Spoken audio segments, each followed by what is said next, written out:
Sabi nila, ang ganda ay nakikita sa kalooban. Eh bakit sa kanya? Nasa pangalan na, nasa mukha pa. Ganda ka? Ganda yarn. Ito na, ang nagmamaganda at feeling diva. Ganda Wanda!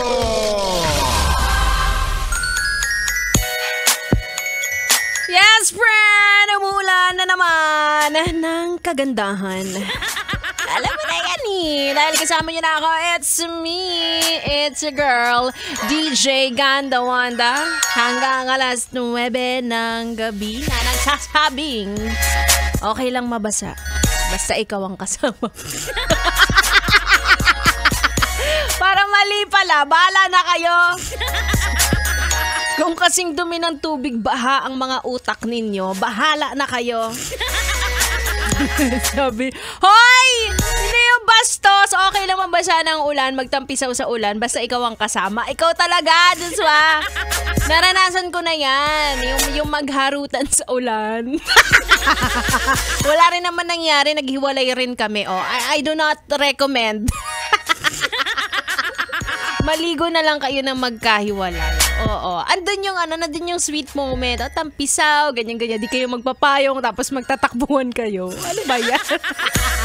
Ang peg ko talaga nun Korean novela eh. Oo. Ewan ko lang sa paningin ng mga nakakakita sa amin sa paligid-ligid, kung anong nararamdaman nila. Basta nung moment na yun, masaya ako na nababasa ako kasama siya. Anyway, kaya mga yes friend, dahil nga tayo ay biniyayaan ng kaunting lamig ngayon at umulan na, no? Parang it's time na gayahin nyo ako at mag-reminisce yung mga panahong ini-enjoy nyo ang ulan noon. Kasama siya. Hello. Walang iiyak. Ano lang, happy moments lang, ha? Happy moments lang, okay? Baka sabihin nyo, kakarating ko lang, nagpapaiyak na ako agad eh.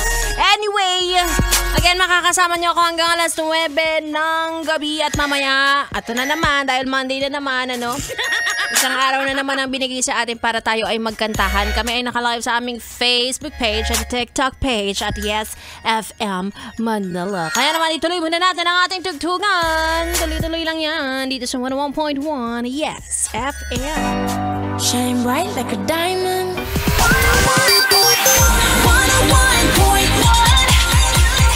Yes FM.